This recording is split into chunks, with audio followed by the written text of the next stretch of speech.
ወገናችን ኦሪጂንስ ሆነች እንደ ጎበዝ ባለፈ ፕሮቴስታንትን ትወጥቻለሁኝ የፕሮቴስታንቱ ኢየሱስ ሐሰተኛ ነው አልፈልግም ስትል ነበር።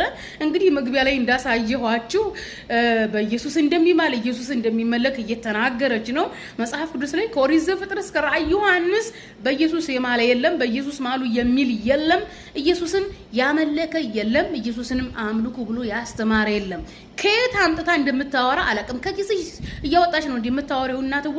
ኦኬ ቄሶችና መነኮሳቱ የተሳሳቱትን ስህተት ነው እየደጋገማችሁብን ያላችሁት እንጂ ኢቭን ከመጽሐፍ ቅዱስ እንኳን ማሳየት አልቻላችሁም። እቺ ወገናችን ኢሳይያስ 45:23 ላይ እግዚአብሔር እኔ አምላክ እኔ ጉልበት ሁሉ ለኔ ይንበረከካል ምናምን ያለውን አምጥታ ለኢየሱስ አድርጓለች። ኢየሱስ እግዚአብሔር አይደለም እናትዋ። ኦኬ ብሉይ ኪዳን ላይ እግዚአብሔር የተባለው እግዚአብሔር አብ ነው። ኦኬ ብሉይ ኪዳን ላይ እግዚአብሔር የተባለው አካል አብ እንደሆነ አዲስ ኪዳን ላይ ጳውሎስ በደንብ ፍትውቱ አድርጎ አስተምሯል። ዮሐንስ ወንጌል 7:6-27 ምዕራፍ 6:27 ላይ አለ። ያዕቆብ መልእክት ላይ አለ። ሁሉም የጴጥሮስ መልእክት ላይ የይሁዳ መልእክት ላይ ራሱ የጳውሎስ መልእክቶች ላይ ከእግዚአብሔር አብ ነው እያሉ የሰበኩት። ስለዚህ እግዚአብሔር ማን ነው? አብ ነው። አንድም ከእግዚአብሔር ኢየሱስ አንድም ከእግዚአብሔር ወልድ ብሎ የሰበከ የለም። አንድ እግዚአብሔር ነው ያለው ያም እሱም አብ ነው። ሌላው አልፋና ኦሜጋ ያልሽው ራእይ ምዕራፍ 1:8 ከማምጣትሽ በፊት ራእይ 1 በደንብ ስታነቢው እግዚአብሔር አለ፣ ኢየሱስ አለ፣ መልአኩ አለ፣ ዮሐንስ አለ። በቅደም ተከተል ነው ያለው። ኦኬ ስለዚህ ራእይ ላይ አልፋና ኦሜጋ የተባለው እግዚአብሔር አብ እንጂ ኢየሱስ አይደለም። አንደኛ ነገር። ሁለተኛ ነገር ደግሞ ያመጣችው ፊልጵስዩስ 2:10 ሄዳ አምጥታለች የጳውሎስን ደብዳቤ። ከጳውሎስ ደብዳቤ አንቀጽ መዘሽ ኢየሱስን ፈጣሪ ማድረግ አትችይም። በመጀመሪያ ሁሉንም የጳውሎስ መጽሐፍቶች ማንበብ አለብሽ። ጳውሎስ ኢየሱስን ማን ብሎ ያምናል የሚለው ማየት አለብሽ። ጳውሎስ ኢየሱስን ሰው ነው የሚለው። ጳውሎስ ኢየሱስ እግዚአብሔር እንዳልሆነ አጥብቆ የሰበከ ምርጥ ሰው ነው። ምርጥ አይሁዳዊ ነው። እንዳንቺ ኢየሱስን አያመልክም። አታፍርም እንዴ በኢየሱስ ማሉ ምናምን ስትይ በኢየሱስ መማል አይቻልም። ዘዳግም 10:20 ላይ ብትሄዱ እኔ እግዚአብሔር ነኝ፣ እኔ አምላክ ነኝ፣ እኔን ፍሩ፣ እኔን አምልኩ፣ በስሜ ማሉ ያለው እግዚአብሔር ነው። ኢየሱስ በስሜ ማሉ አላለም። ያኒ በእኔ ማሉ አላለም። እኔን አምልኩ አላለም። ተግባብተናል። ኢየሱስ ወንድምሽ እንጂ ያህዌም አዶናይም ኤሎሄምም አይደለም። ይሄ ያህዌ አዶናይ ኤሎሄም የሚለው ለእግዚአብሔር ለስሙ ለባህሪው ለስልጣኑ የሚሰጡ ስሞች ናቸው። ተግባብተናል። የኢየሱስ ስልጣን አዲስ ኪዳን ላይ ያለ ነው። እሱም ከእግዚአብሔር የተሰጠ ነው። ስልጣን በምድርና በሰማይ ተሰጠኝ የሚለውን አላየሽውም እንዴ እናትዋ? እኔ እኮ ግርም የሚልኝ እንደው ድፍረቷ የምናመልከው የምንበረከክለት እናቱ ከፊልጵስዩስ ላይ ያመጣሽው እግዚአብሔር ኢየሱስን ካለ ልክ ከፍ ከፍ አደረገው አይደል እንደሚለው እግዚአብሔር ከፍ ከፍ ላደረገው ነው ተንበርከኩ የተባለው። እግዚአብሔር ላከበረው ብናከብረው ምን ችግር አለው? ለእግዚአብሔር ሲሰግድ እኮ ለዳዊትም ተሰግዷል እኮ መጽሐፈ ዜና ላይ አላነበብሽም እንዴ? ለእግዚአብሔር ሰው ሲሰግድ ዳዊት ተሰግዷል። እና ዳዊት አምላክ ነው ደግሞ እኮ አይደብራትም እኮ ያህዌ ነው ምናምን ስትል ያህዌ የኢየሱስ አምላክ ነው። ያህዌ ያንቺም የኢየሱስም አምላክ ነው። ኢየሱስ ወንድምሽ ነው። ያህዌ ደግሞ ያንቺም የኢየሱስም አምላክ ነው።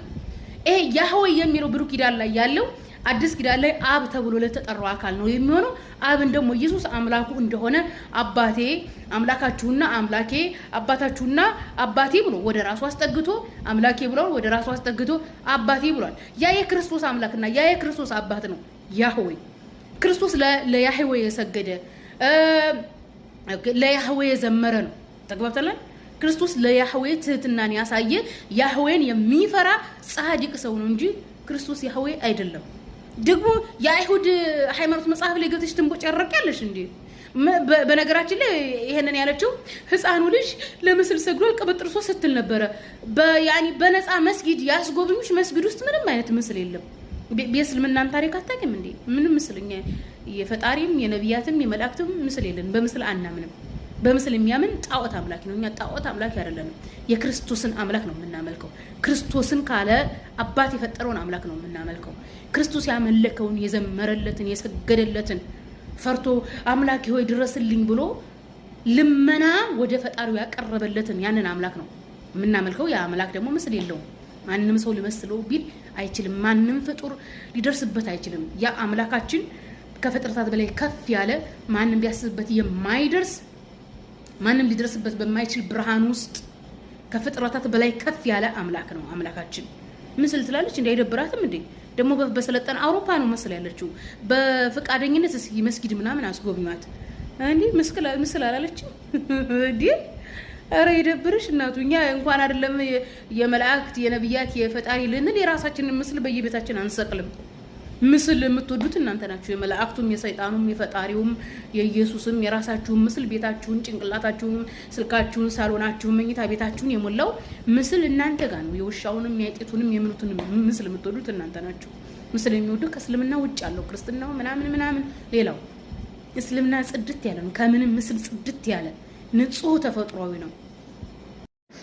ትናንትና ኢብሮ ቤት ኢብራሂም አፖሎጂስት ቤት ላይቭ ላይ ነበርኩኝ። ከዛሬ 5 ዓመት በፊት ስለነበረኝ የንጽጽር ቆይታ እያወራኋቸው ነበረ። ለና ኢብሮ ሰለምቴ እንደምመስለው እየጠየቀኝ ነበረ።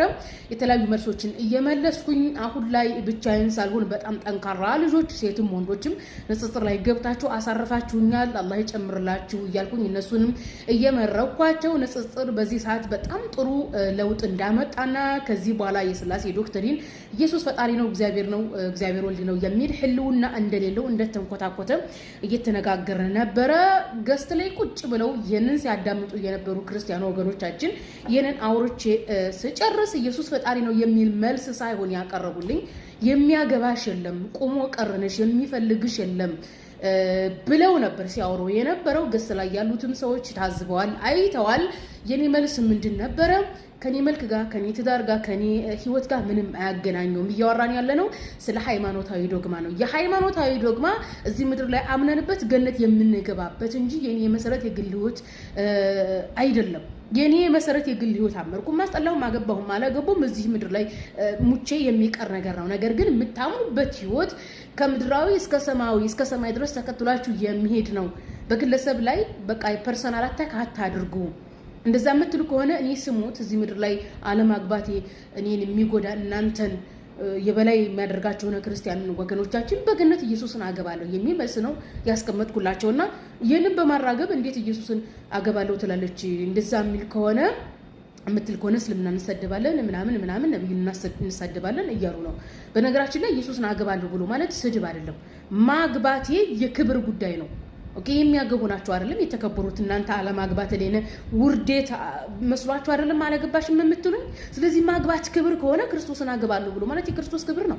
መጽሐፍ ቅዱስ ላይ እንደውም በተደጋጋሚ በዚህ ሰጥቻለሁኝ በኦርቶዶክስ አለማግባት ጽድቅ እንደሆነ የኦርቶዶክስ ጳጳሳት፣ ሲኖዶስ፣ ፓትሪያርኩ፣ ማርያም፣ ሐዋርያት፣ ኢየሱስ፣ ጳውሎስ አላገቡም።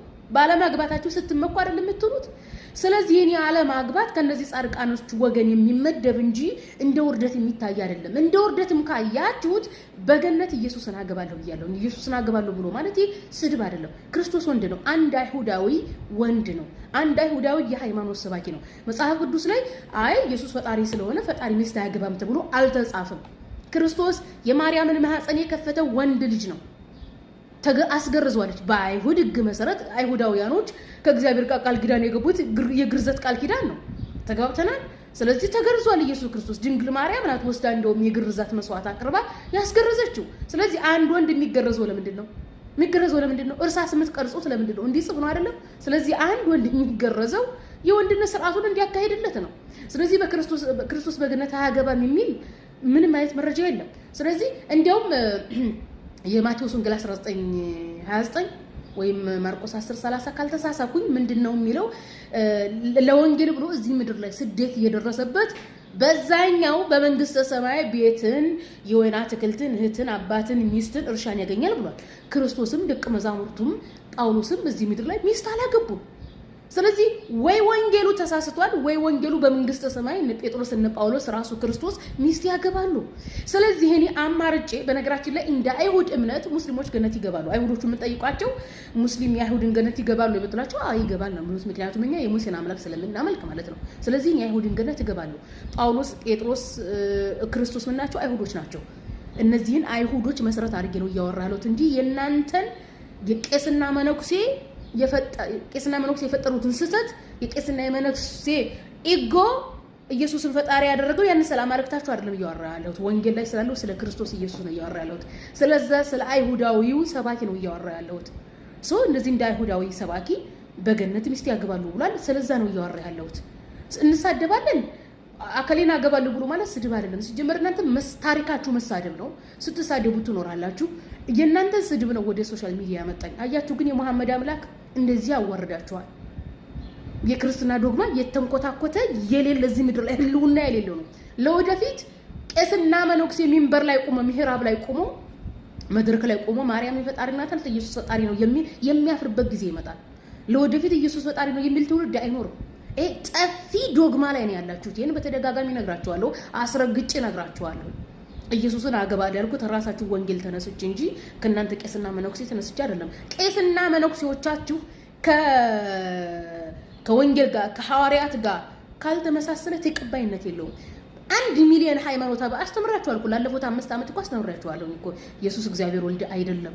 ቄሶችና መነኩሴዎቻችሁ ኢየሱስ እግዚአብሔርን ወልድ ነው የሚሉት ከጳውሎስ ከጴጥሮስ ከሐዋርያት ትምህርት ጋር መግጠም አለበት። ካልገጠመ ተቀባይነት የለውም። አንድ ሃይማኖት አበው አይደለም 1 ሚሊዮን ሃይማኖት አበው ቢኖራችሁ ብያችኋለሁ።